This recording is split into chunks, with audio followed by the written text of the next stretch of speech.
welcome to today's first Sunday of the month meditation.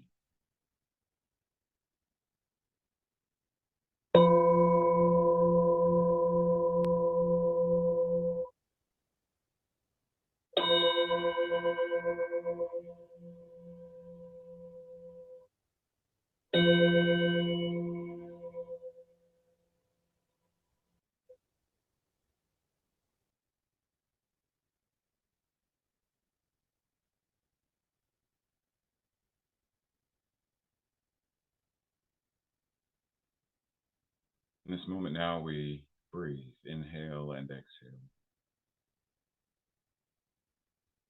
Simply that, breathe. No controlling or forcing the breath. Simply inhale and exhale.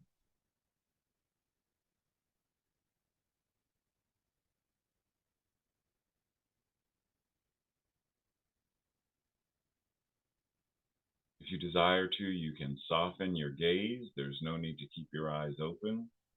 There's no need to close them. They can be open, soft, breathe.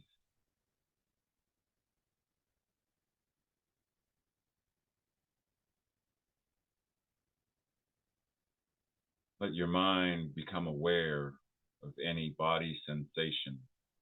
What does your body feel? The temperature? Is it hot? Is it cool? Is it cold? What do you feel? What does the atmosphere feel like? What aromas or odors do you smell? Do you smell food, flowers? Just become aware.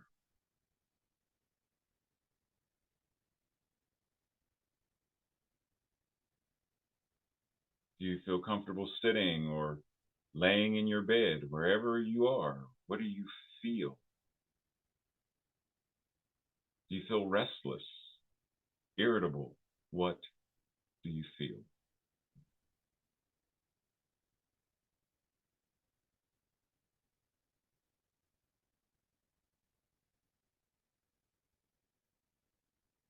So knowing that you may feel these several different things, in fact, let us switch to asking what will help us to feel pleasure, enjoyment, to feel fun, to feel good.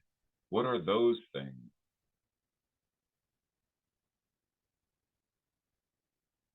Let the thoughts pop up and identify, oh, that makes me feel good. That feels pleasurable. That's enjoyable. Allow that list to form. Identify those various things that help you to find pleasure, to feel pleasure. What makes you laugh? Something funny, but what does that mean? Maybe it's watching the television show Carol Burnett, and you watch and see how the actors and characters interact, and you laugh. Notice, be aware. Maybe it's watching dogs and cats play, and you laugh. You find enjoyment watching them. There are all kinds of things, foods that you enjoy that are delicious, beverages that you enjoy, maybe coffee or tea. What helps you? What inspires you to feel pleasure, to feel fun?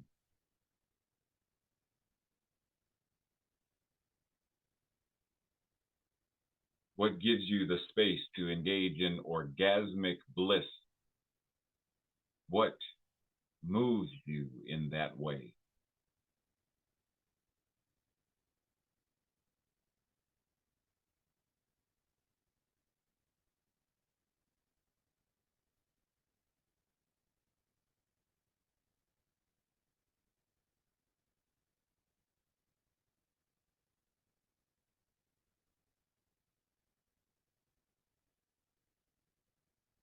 While breathing, remind yourself, we remind ourselves that we now have an opportunity. Every moment is an opportunity to choose.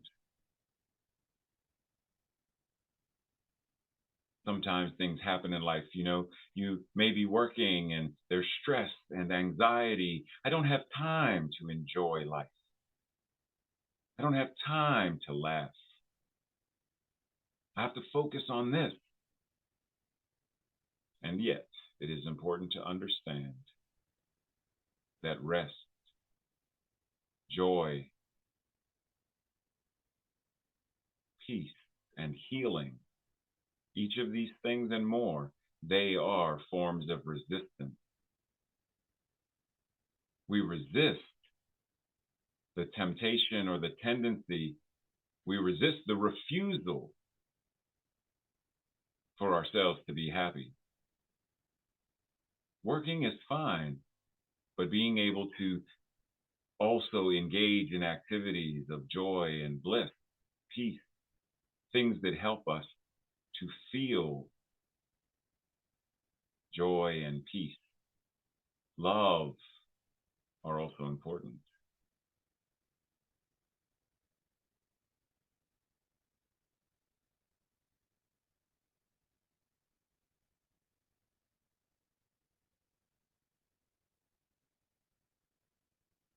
And we need not do something huge, something major. Simple things are sufficient. Whatever that is that helps us to find pleasure in life.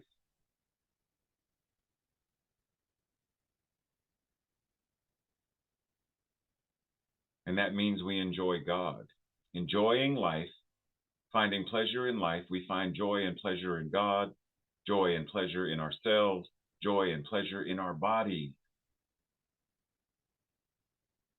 joy and pleasure in our wholeness.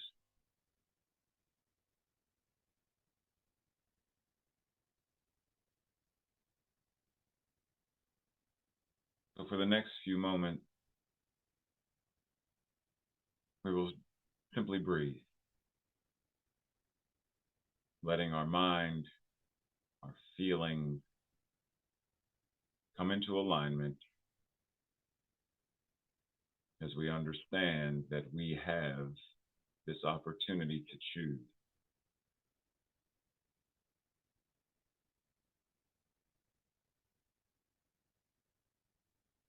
Even when there is pain, what are we invited to do to help reduce the pain? Doesn't matter how much, even if it's reduced by a tiny bit, that too is fine.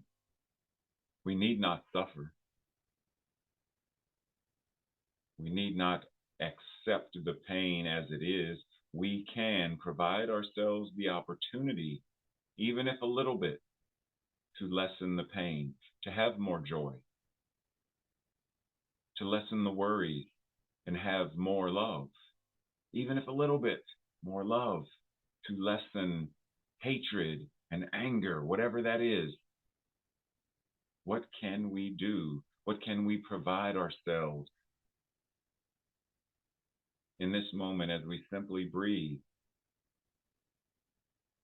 We let this come to our mind and we breathe.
Now, as we inhale and we exhale,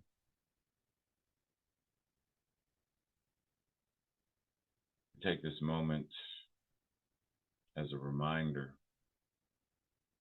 of our wholeness, as a reminder of our perfection, as a reminder of our completeness.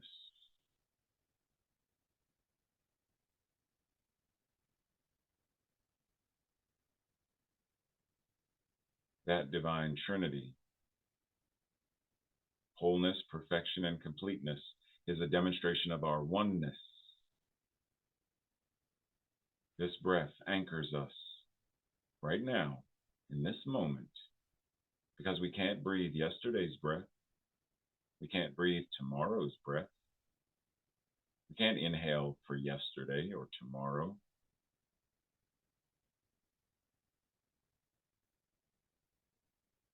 We can only breathe, inhale now, exhale now.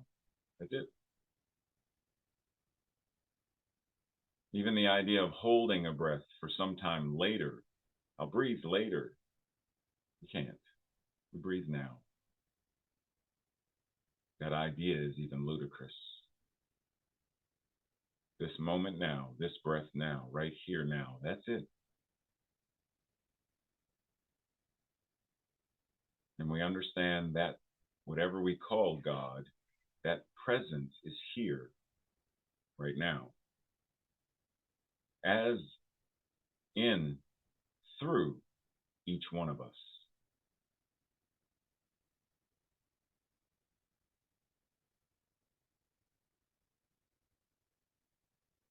A gentleman by the name of Meister Eckhart once said, between that which is God and between that which is me, there is no between.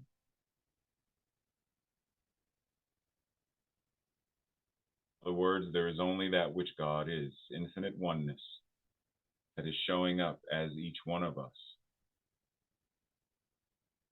So as this meditation prepares to come to an end, we let that understanding of our wholeness, perfection, and completeness become deeply embodied, aligned, so we understand that truth is who and what we are.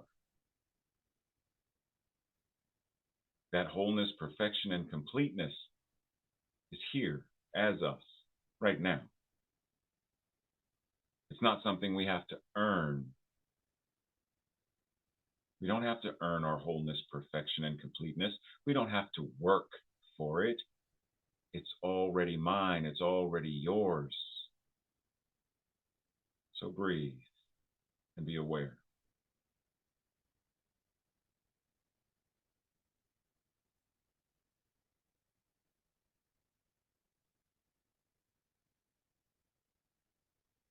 So we prepare our awareness for today's Sunday message, the lesson.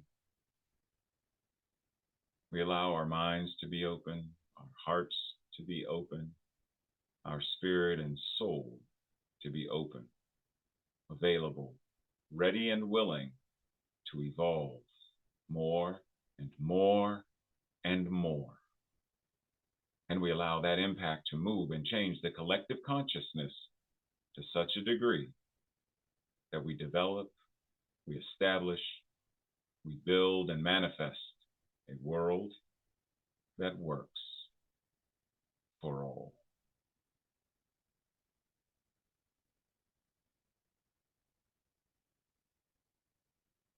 So it is. Amen. Ashe. Aho. Much love. Namaste.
Hello and welcome to the Center for Spiritually Integrated Arts, a Centers for Spiritual Living teaching center. I am Reverend Dr. Raymont Anderson. I am the founder and the spiritual director. Now, as you are sitting there joining us, you may have questions, any number of questions, such as, who am I? How did I get here? Spiritually integrated arts means what exactly? What is a teaching center? Well, what is Centers for Spiritual Living? What is that? What does that even mean? Or New Thought, or religious science, or science of mind and spirit? You may have any number of questions about this specific community, about the parent organization, CSL, our philosophy, our teaching, our liberation theology. Any number of questions. Feel free to send an email. We look forward to connecting more and building our virtual community, our global community. And if you haven't connected yet on social media, feel free to do so. This is your invitation now. Also, did you know that all of our Sunday messages are archived on our YouTube channel? You can watch it anytime. Now, questions about anything, such as becoming a member. What does that mean? What does membership entail? And if you live somewhere far and already belong to a spiritual community, can you be a member of more than one? The simple answer is yes, you can. Just like you can shop at more than one grocery store, you can attend or be a member of more than one gym. We are building beloved community. So you can do both. You can be a member of both. You can be involved with both. That's what being in spiritual community means. So we welcome you. We invite you. We are so appreciative that you have found this community and that you have joined us today. We bless you. We love you. We welcome you. Live long and prosper. Sit back, relax, and enjoy the rest of our Sunday message. Love you. Connect with you soon. Blessings.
Namaste and greetings, and welcome to August.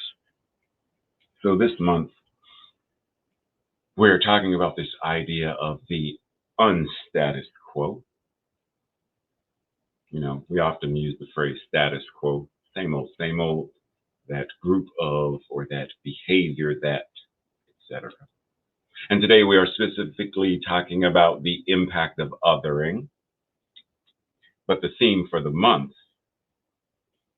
unstatus quo. We have come to expect a status quo even within our spiritual communities. We tend to know what to wear. We have judgment around what other people wear. We have an understanding or an expectation of who we're going to see, a general understanding of what the topics will be or what they won't be. We have come to expect and understand and know that there's a certain kind of music and prayer, and we have an understanding of, because it's the same thing week after week. We've been conditioned. When we only operate in the status quo, however, we miss so much of the beauty and the growth that happens when we move outside of what we classify or judge as normal, outside of that which is standard or predictable. We step into a space that is beyond. We step into the mystery.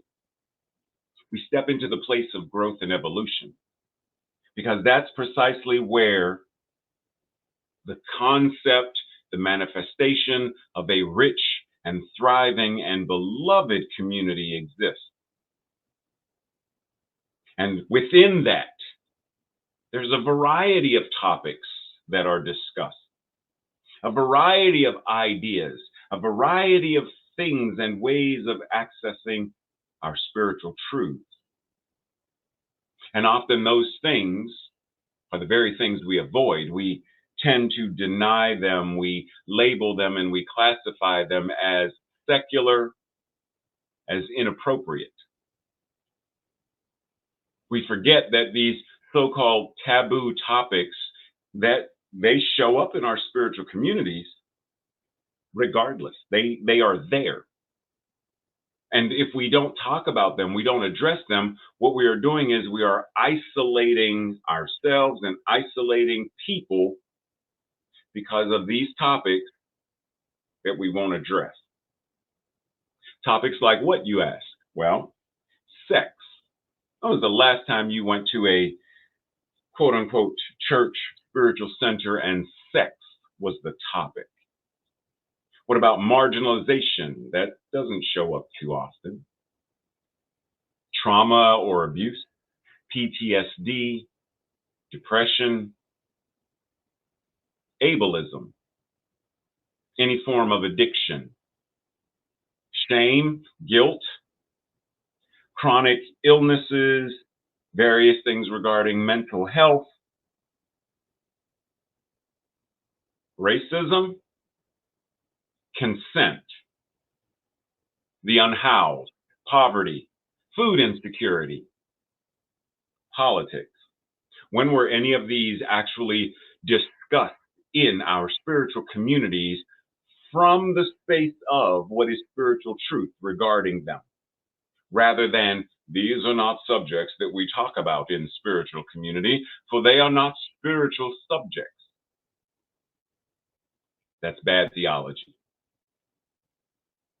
We are all, in one way, shape, or form, impacted by all of those things, or we know someone who is impacted by any number of those things.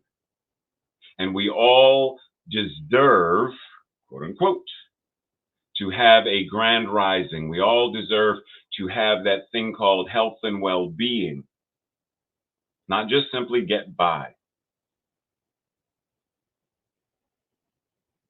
But if we want to thrive, we want to really expand and evolve, then we have to be willing to understand that there is nothing that is not possible to be talked about.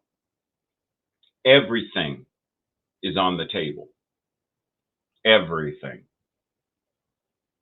Because when we ignore any of these things, to a certain degree, we are ignoring oneness.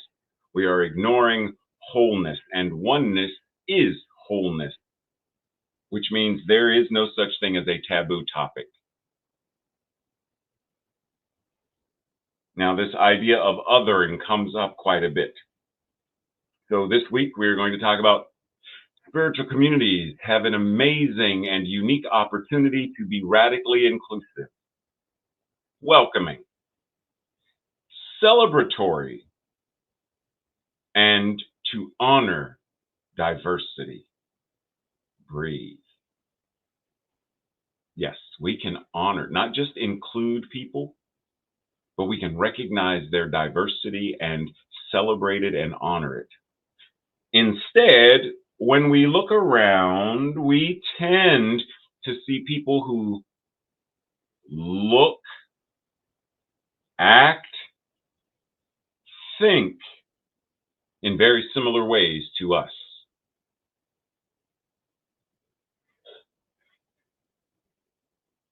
I mean, look around any general spiritual community. It has often been said that church is the most segregated day of the week because the black folks go to church there and the white folks go to church there, and etc. So we tend to congregate with those who look like us, think like us, act like us, eat like us, etc. And yet this week we are invited to begin to dissect the phenomenon that we refer to as othering.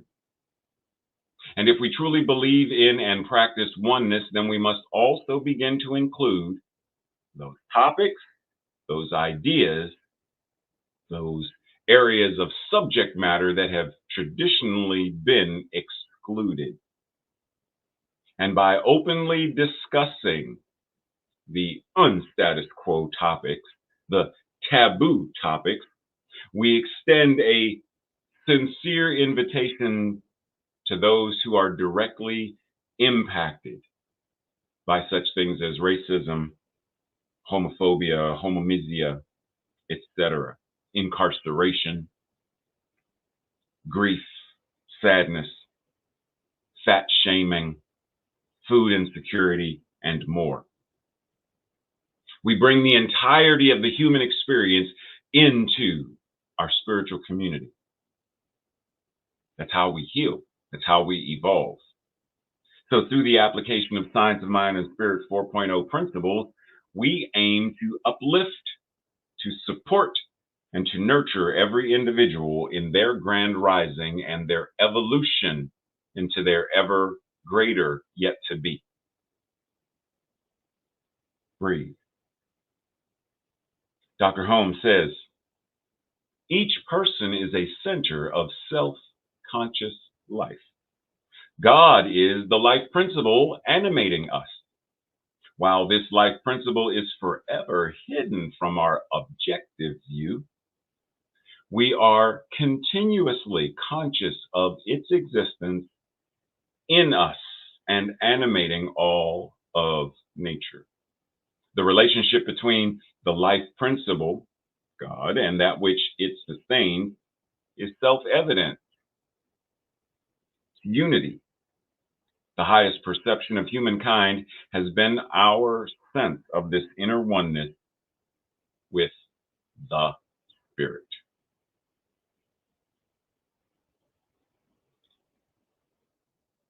Breathe that in.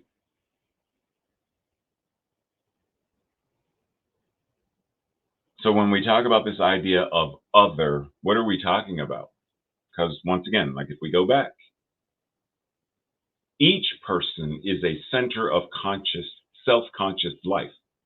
God is the life principle animating all of us. Even those inanimate objects, a pen, it doesn't move on its own accord. And yet, if we zoomed in close enough to see the atoms and the molecules, they're in motion. So that which is God, that which is spirit, even animates, quote unquote, inanimate object. It's all there is. So when we talk about other or othering, let's get some clarity on what we're talking about. So when we reference other, are we talking about it as an adjective, a pronoun, or a verb? Well, let's go in. As an adjective, it denotes a person or a thing that is different or distinct. Okay. Something that is different or distinct, such as highlighters.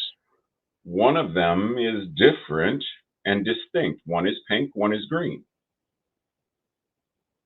So if I hand you this one and you say, no, hand me the other one, because it's different, it's distinct. Which battery do you want? The AAA or the AA?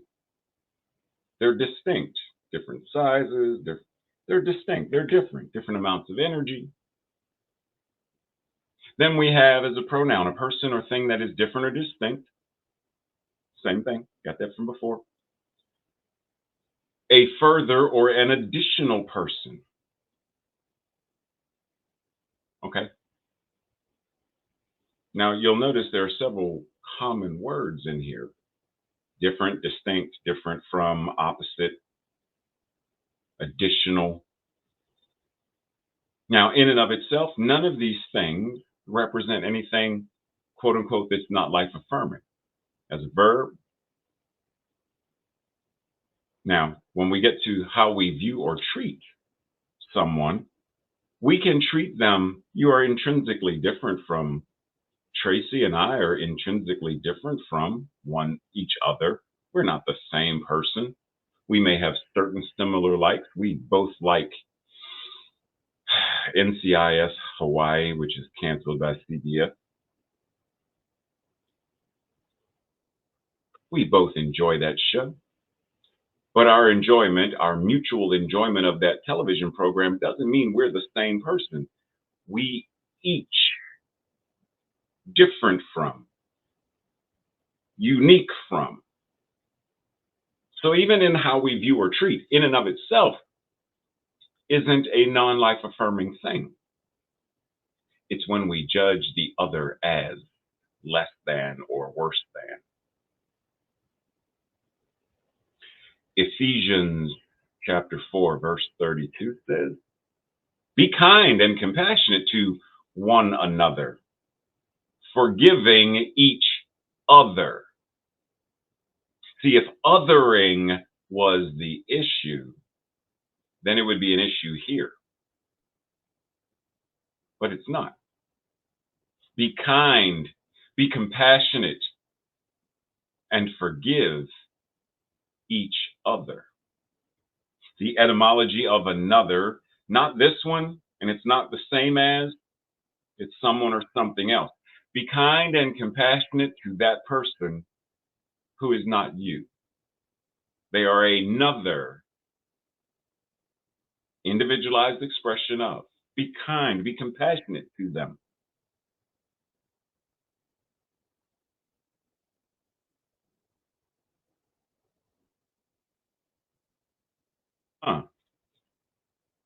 Because of our tribe mentality, we tend to congregate with those who are most like us and vilify those who are not like us.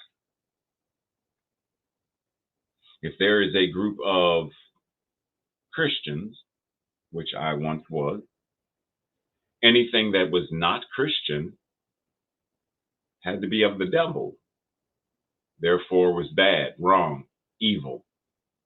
So that included Buddhism, Zen, martial arts, and more. But why? Why are we not able to say, this is my belief, and you are entitled to your own?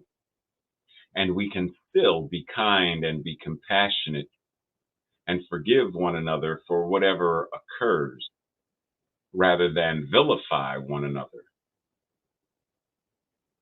or vilify the other. So even here within New Thought, we are invited to say, because often we will still other. We won't refer in the same kind of way, but we will refer to as, oh, well, we're not like them. We are Christian, but not like those Christians. We're New Thought. We're metaphysical Christians or some whatever, right?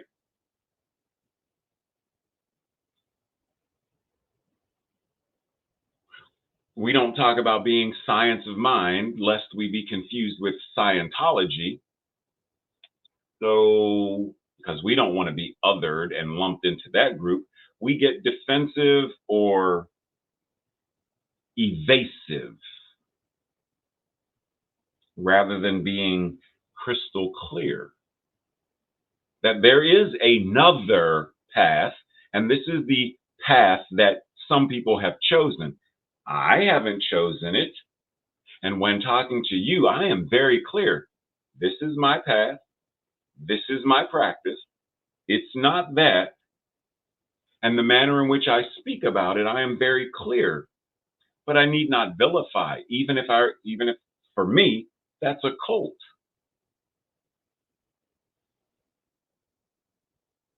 But as someone once said, no one purposefully joins a cult.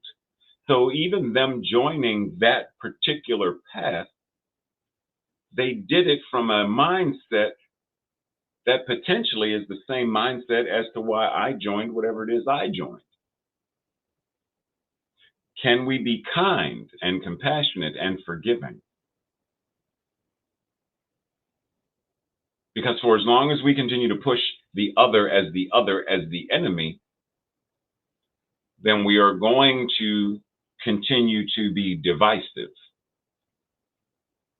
When other simply means someone else, an additional person. We need another person to join the group to get the ticket discount for the Broadway show. We need one other person.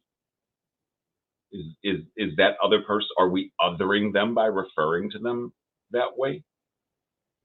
We need one other person who is a senior. Are we othering them?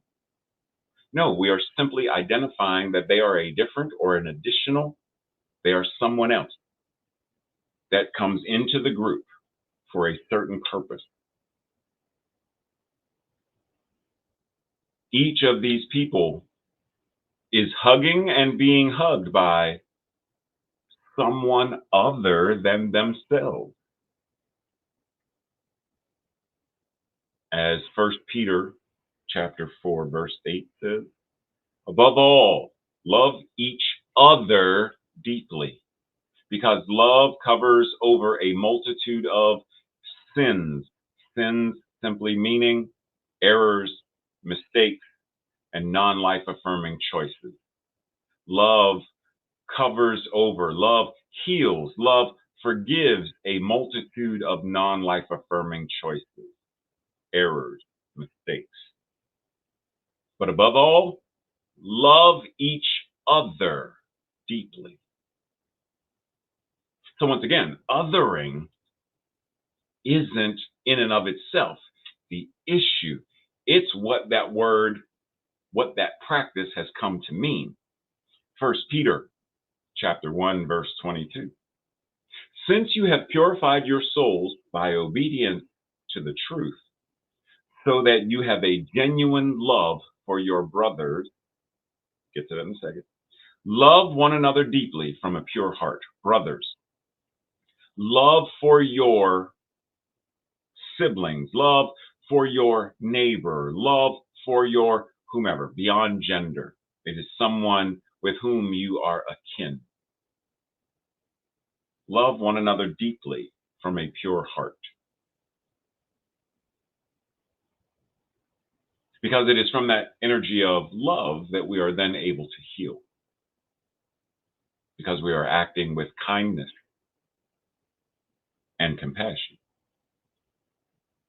Dr. Holmes says, While all people have the same origin, no two people are alike except in the ultimate or absolute essence.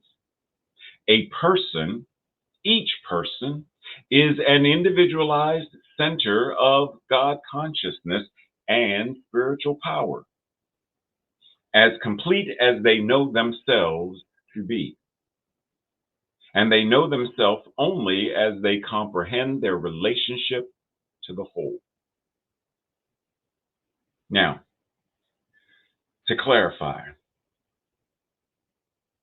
even no matter to what degree I know myself as this individualized center of God consciousness, suppose I do not know it.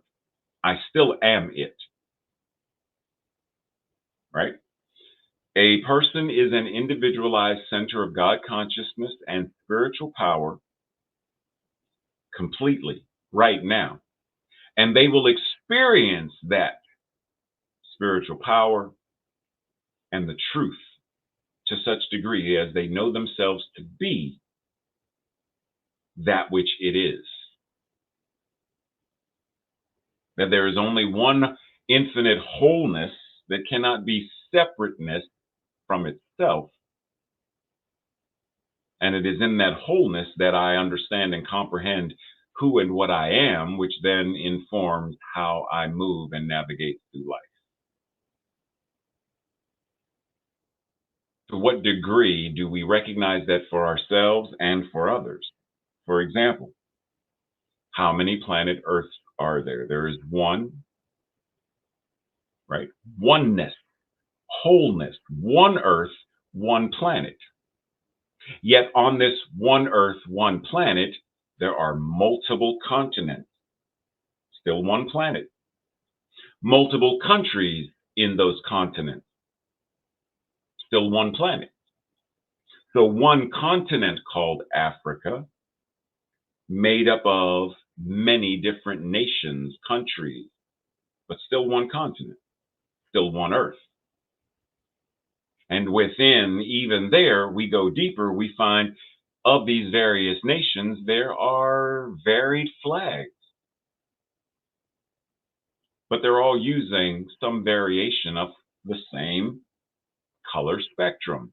One color spectrum that creates all of these vast arrays of flags which identify and separate nations and cultures, even though there is still only one humanity, there is only one Earth, there's only one whole, wholeness, completeness. In the same way that if you walk down, there is only one beach, there is only one sandcastle, one desert. But is the beach and the desert and the sandcastle, are they not made up of various individual single grains of sand? But it takes all of the individual sand grains, granules, to create one beach, one sandcastle, one desert. But there is still only one. So what sense does it make to other when in the absolute? Or should I say, what sense does it make to other in a non-life affirming way when the other is simply another individualized expression of God? One universe, one galaxy with various planets and stars and asteroids and stuff, one sun, etc. One, even though it's demonstrating and showing itself as various expressions of that oneness.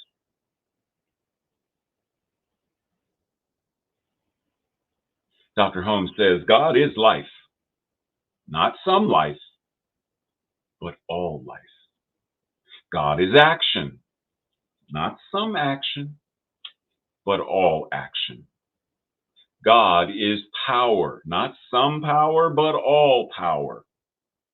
God is presence, not some presence, but all presence. God is pure spirit filling all space. And that space that it is filling is also God. It has to be, because there is only that which God is. So now our invitation is, when we see another that is not like us, doesn't think like us, doesn't operate like us, can we still see the oneness that is God, even operating through, with, it's still God. They are still God. You are still God. I am still God. God is all there is. So how do we both and? How do we see other, but understanding oneness? I'm going to paint one room red and that other room or the other bedroom green. One house, one apartment. Even though there are two separate rooms, do I still understand and operate knowing that two separate rooms are still under one roof, under one house, under one apartment?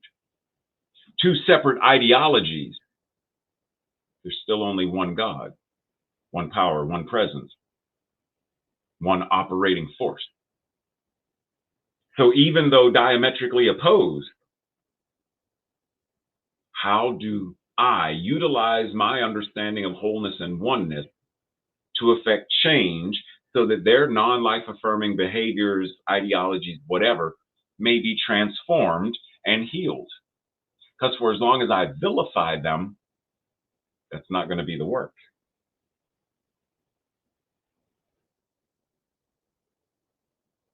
You have to get over the fear of facing the worst in yourself.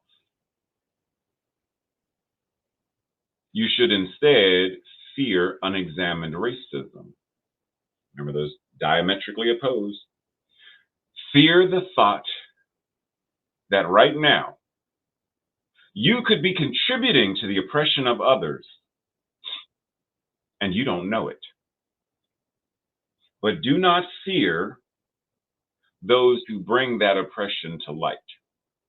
Do not fear the opportunity to do better. And I'm not going to attempt to pronounce their name because at this present moment, I don't remember the pronunciation. So I'm not saying it. But you see who it is. So this idea of different ideologies, we are invited to look at, where do I have implicit bias? Because that implicit bias is what creates the non-life affirming expression of othering. I have to examine my life, my mental equivalent.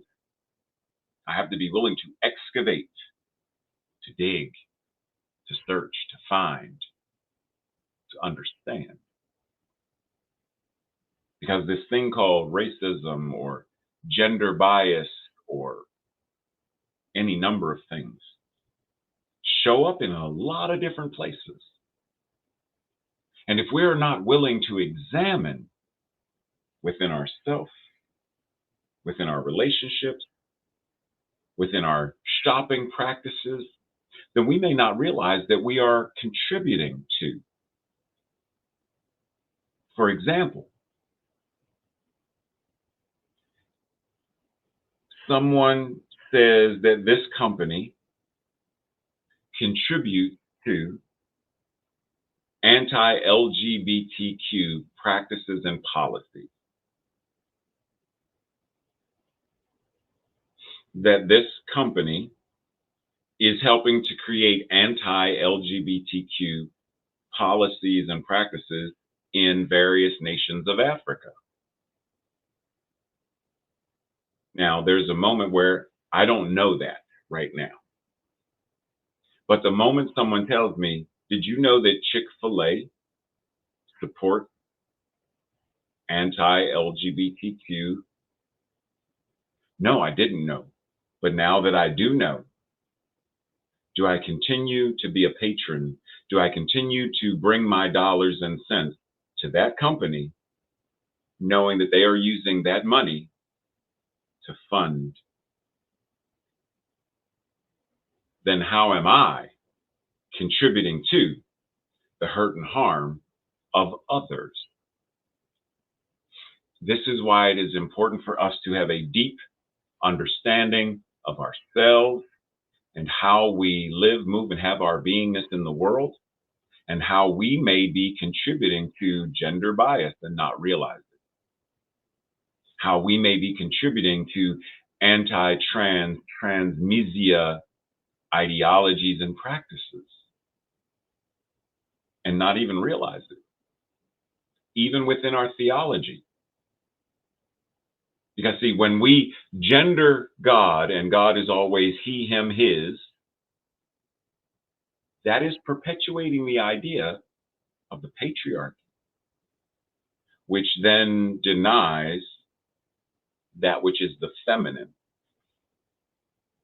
Even when we still break it into the duality of Father, Mother, God, what does it say to those who are non-gender conforming, gender fluid, gender rich, etc.? Because this is beyond the binary. So even by saying Father, Mother, hello, ladies and gentlemen, what about that group of people who don't identify as either or neither of those? These are unconscious ways that we contribute to the non-life affirming energy of othering. So our invitation referencing this is to get real clear, like scientists. Go into the laboratory of our classes, our discussion groups, our study groups, conversations, and really go into the space of what does it mean for us to identify the conditions and the symptoms of all of these things? What does racism and sexism, etc., what does it look like? What does it smell like? What does it sound like? And how do we identify the mental equivalents that create homomisia, white supremacy?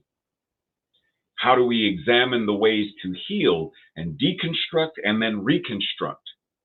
Deconstruct what is non-life affirming, what is not healthy, what is harmful, and reconstruct in ways that are more equitable and just, compassionate. How do we shift? How do we evolve? How do we implement a treatment plan? We have to get real clear on when do I other? When do I ostracize and push away other versus embrace and attract and pull in other?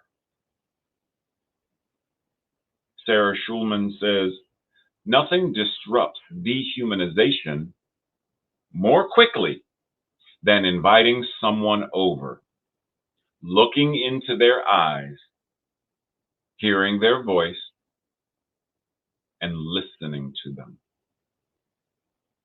Where are you invited to listen more deeply? Where am I invited to listen more deeply?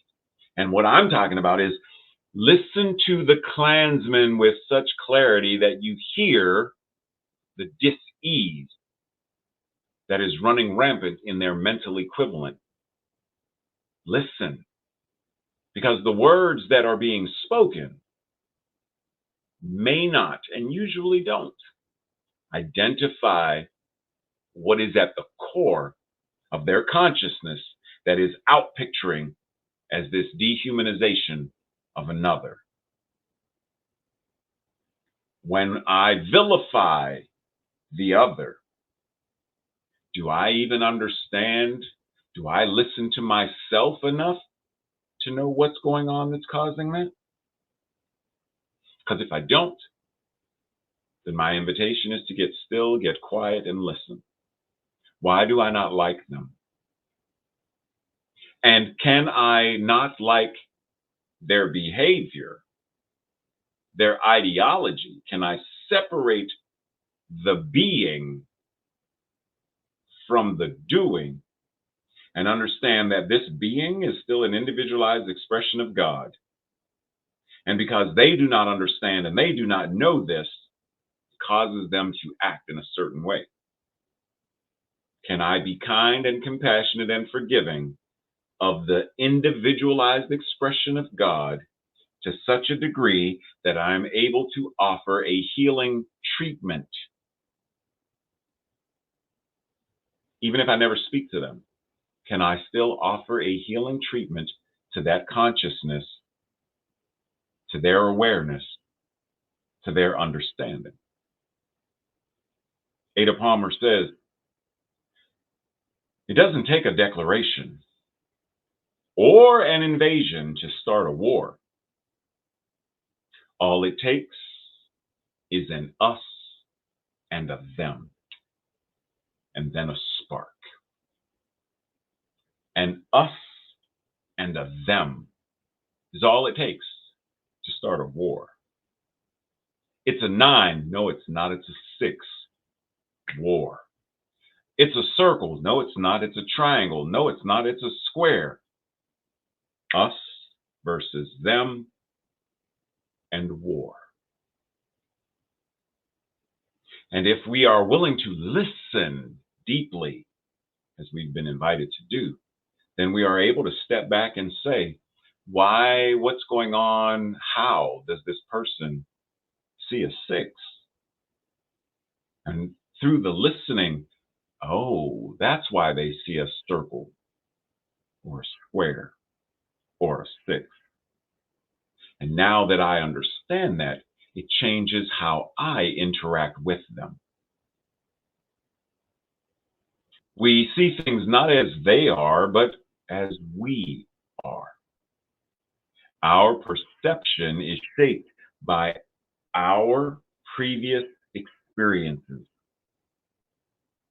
And we say often in Science of Mind and Spirit, we are not bound by precedent, previous experiences, but by principle, the truth.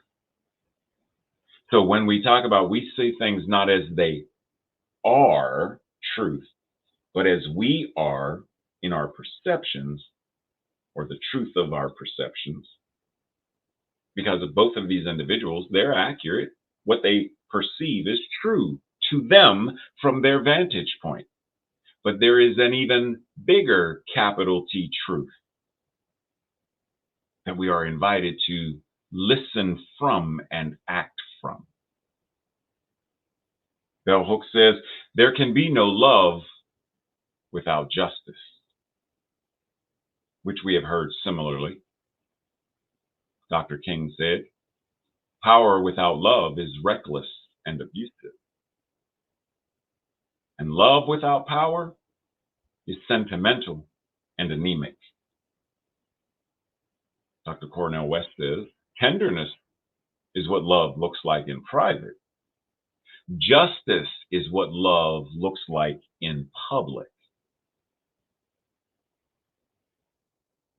So when we're talking about this idea of othering, we have to include love. We have to include our spiritual practices. We have to include equity and justice. And this is why I have this on the slide. Dr. Holmes wrote a book called Love and Law. And one of the things he said as he approached his transition was that he spoke a lot about law and not nearly enough about love. So our invitation, if you ever get a chance, I invite you to read the book. So our invitation is both and, love and law, not love or law, but both and. So rather than other, I don't know any transgender people, so I vilify them. Why? Just because you don't know them, why vilify them?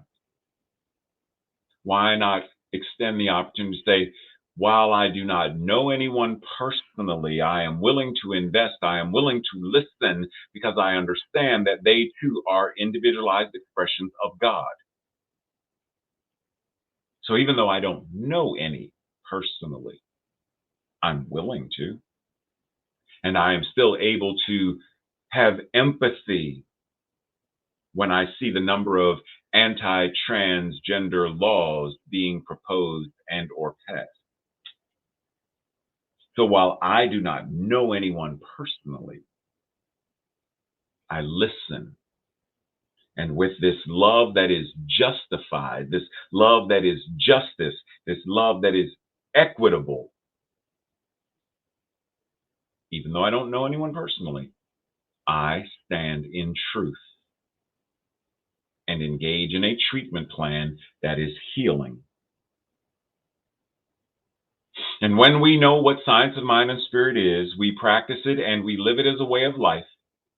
We not only understand oneness, but we recognize and appreciate how oneness shows up as all of the diversity in our experience, all of the diversity in existence itself. We behave accordingly, both and. You and I, both and. Which is why I'm sure you've often heard me say, unless you're new, you've heard me say the story, Cain and Abel, and God says, "Where's your brother?" Because Cain kills Abel. Am I my brother's keeper? And I say, am I my brother's keeper? Am I my sister's keeper? Am I my non-gender conforming, gender fluid, gender rich, non-binary siblings keeper? No, I am not them.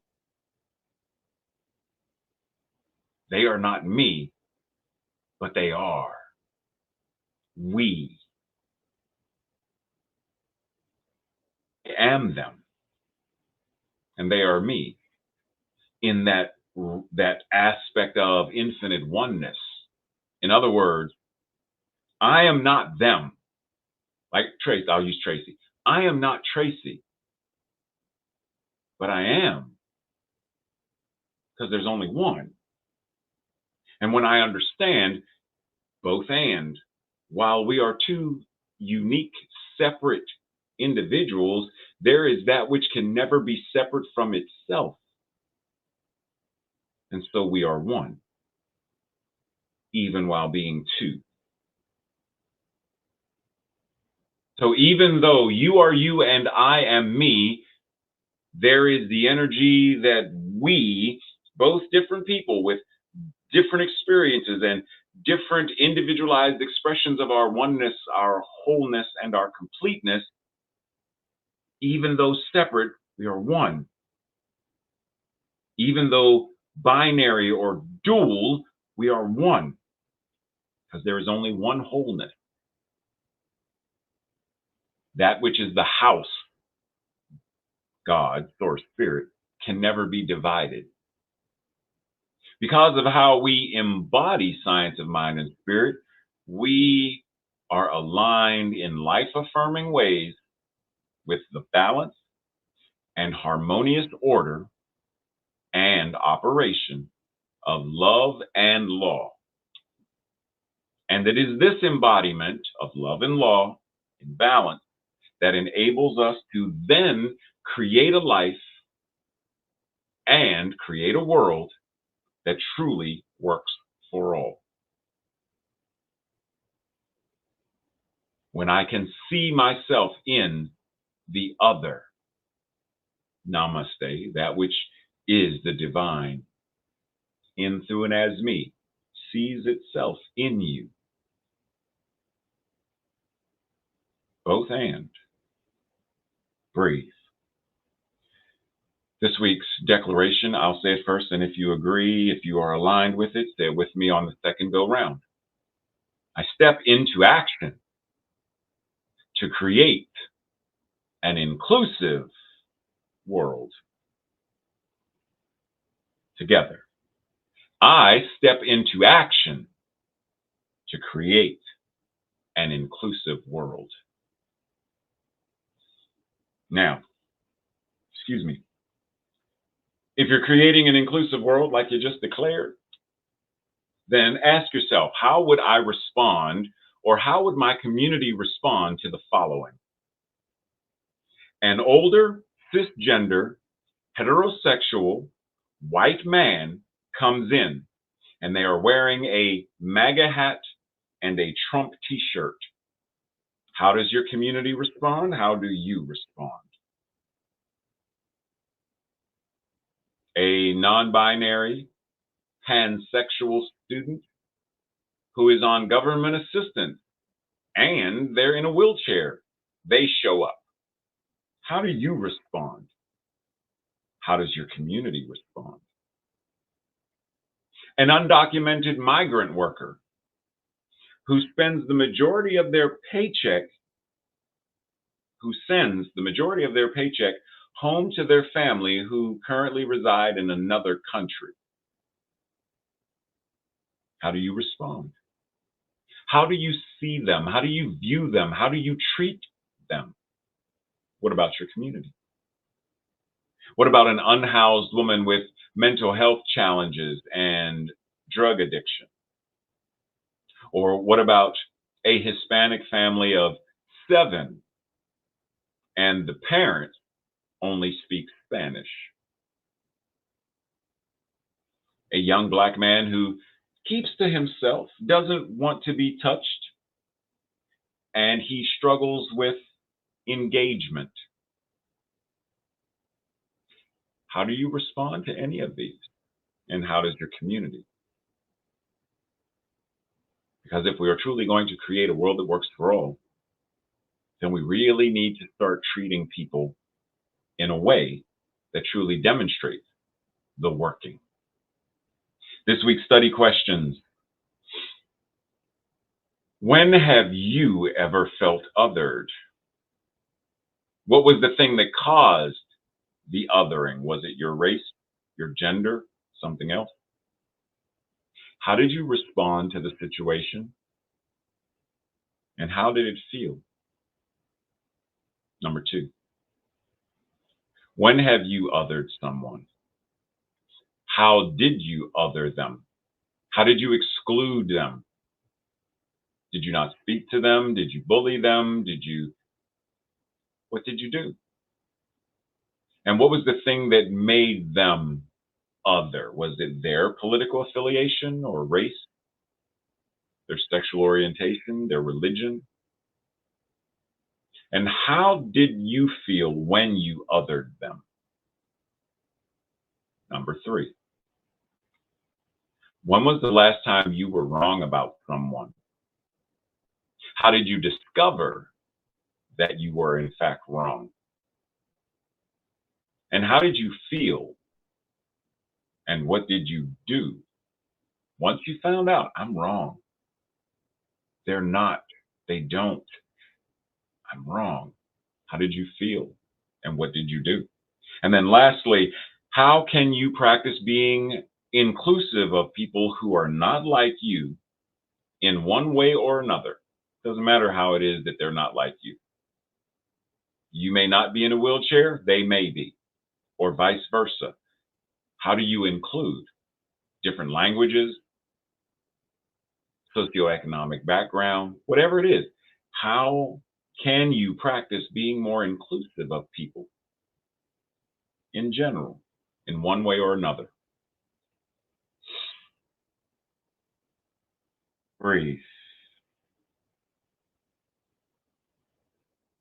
Simply anchoring into this divine awareness that there is only one power and one presence, the all that is, the infinite wholeness itself, the absolute oneness itself, showing up as billions and trillions and zillions of grains of sand, yet still oneness. Blades of grass, oneness. Stars in sky, oneness. Faces of each and every person in humankind, oneness. And so as I speak this knowing, trusting, believing, and acting upon the both and oneness and the multitude of wholeness and the multitude of. And because I am able to operate from the both and, I become the very healing presence that connects and unifies, heals divisiveness, opposition when the opposition is based upon perception, based upon non-life affirming othering. And I engage in that which is life affirming othering, which says, wow, you speak this other language. I honor you. I celebrate you. I include you.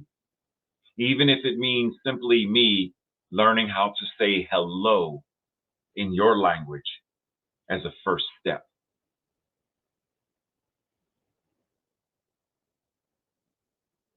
Recognizing and knowing that this infinite oneness, this one life, living itself, creating itself, birthing itself, manifesting itself as all that is, oneness, wholeness. So I speak this knowing that that is the power and that is the presence and that is the very thing that heals and creates peace on earth, goodwill to all. That is the thing that heals toxic capitalism, toxic patriarchy, white supremacy, and more. And so I anchor deeply to this truth and this spiritual principle that is God itself, life itself, love, kindness, compassion, forgiveness, harmony, balance, unity. It is all of that and so much more. And knowing that that is what it is, and knowing that that is the energy that I speak this prayer from, and as I know that that energy is already right now rippling throughout all of creation.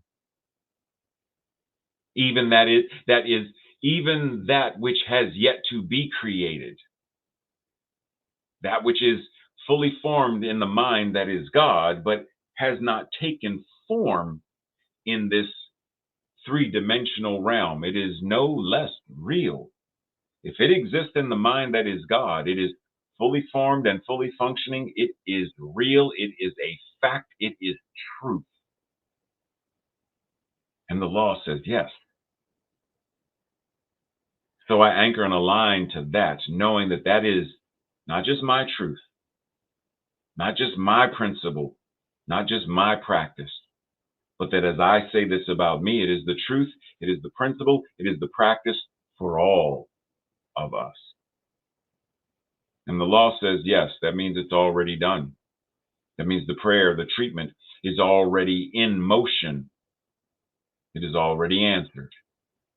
It is already showing up as me and as each person gathering here today.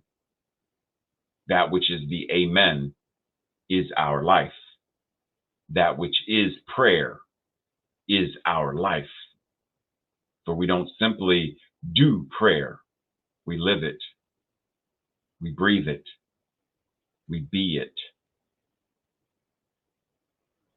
So it is.